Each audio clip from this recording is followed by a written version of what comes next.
Welcome to the heart of America, Washington, D.C. From the stunning Capitol building to the majestic Lincoln Memorial. I visited D.C. during 4th of July week and I had an absolute blast. But no matter when you come to D.C., you'll still have an incredible time in the nation's capital. We'll dive into the rich history and significance of this incredible city. So let's look at 16 things to do in Washington, D.C.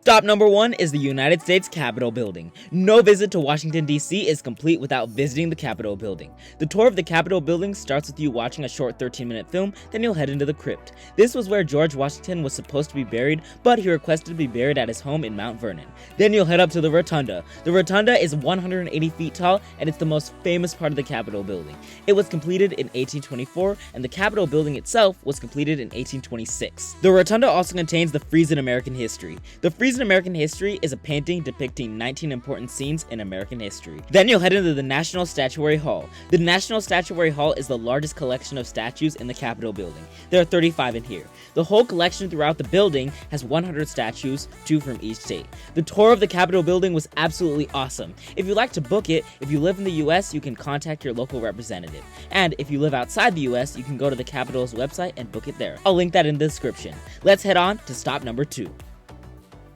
Our next stop is the Library of Congress. The Library of Congress is the largest library in the world, containing more than 160 million items, including books, manuscripts, and more. The main attraction here is the main reading room, located in the Thomas Jefferson building. It is the place you see in most of the photos, and there's also a small rotunda at the top. Fun fact, you can actually come and work in here. Anyone 16 or older can apply for a library card to come work in the main reading room. It is free to visit the Library of Congress, but you do have to reserve a timed entry pass in advance. I'll link to that in the description. Let's head on to stop number 3.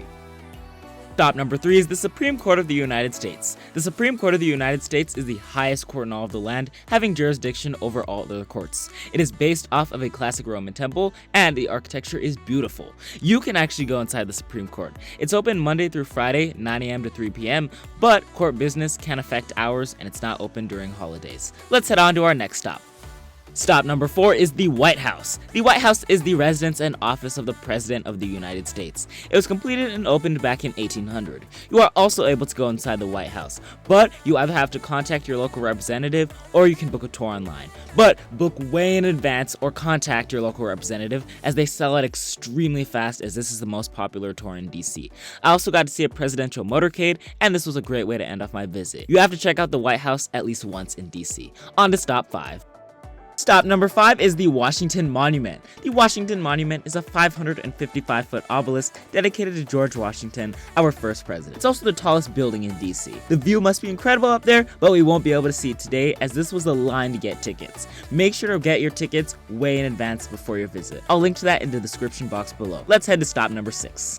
Stop number 6 is the Bureau of Engraving and Printing. The Bureau of Engraving and Printing is the moneymaker of the United States, producing billions of dollars worth of notes, including the $2 bill, each year. Tour of the Bureau of Engraving and Printing is free, but while there's no filming allowed on the tour, you can film in the gift shop. It's definitely worth checking out to get an insight on how the money in your pocket is made. Let's head to stop 7.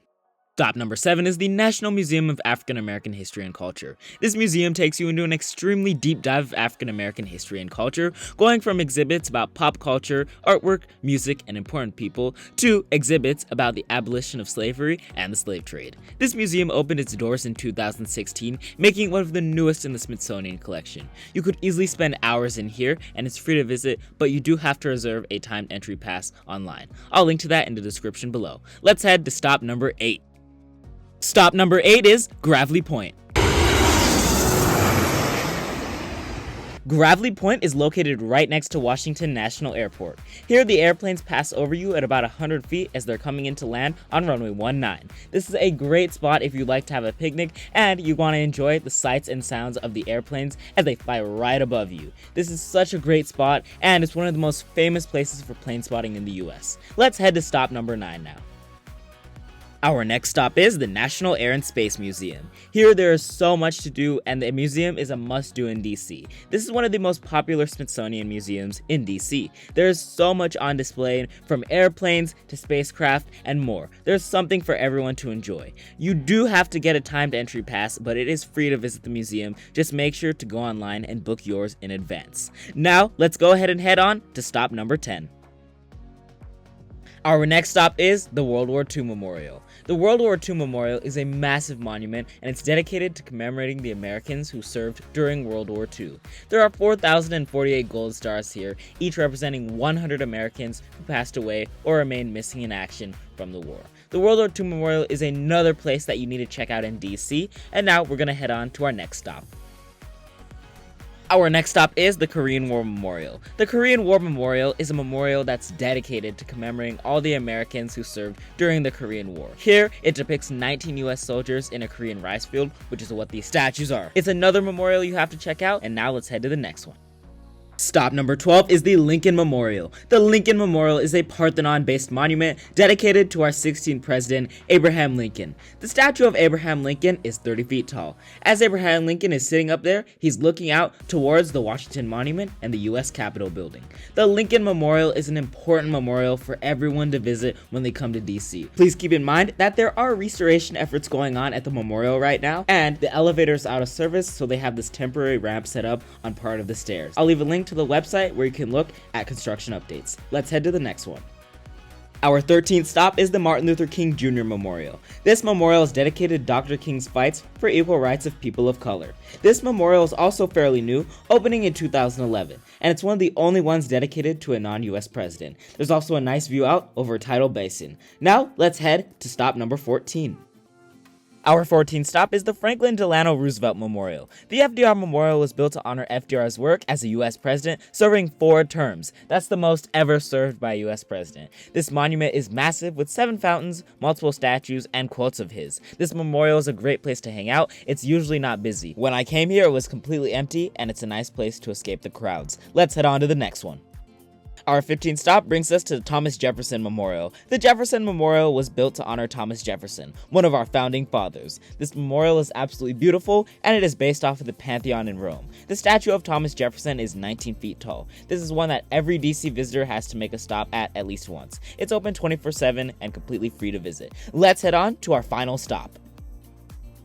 Our final stop brings us to the National Archives Museum. This is America's record keeper. The National Archives Museum is part of the National Archives and Record Administration, which is part of the executive branch of the U.S. government. It also contains the founding documents, which include the Constitution, the Bill of Rights, and the Declaration of Independence. Definitely to check out the National Archives when you're in D.C. With that, those are 16 things to do in Washington, D.C. As you can see, it's a fantastic city to visit. I'd recommend coming here between June and early July. I came around Independence Day, and while it was very hot and humid, it was a great time to visit. It was pretty busy though. I would also recommend coming here when the cherry blossoms are blooming. Make sure to bring good walking shoes, a hat, sunscreen, and lots of water, as you're mainly going to be outside. If you'd like to see things to do in another city, check out the video on screen where I show you 8 things to do in Miami, Florida. Safe travels.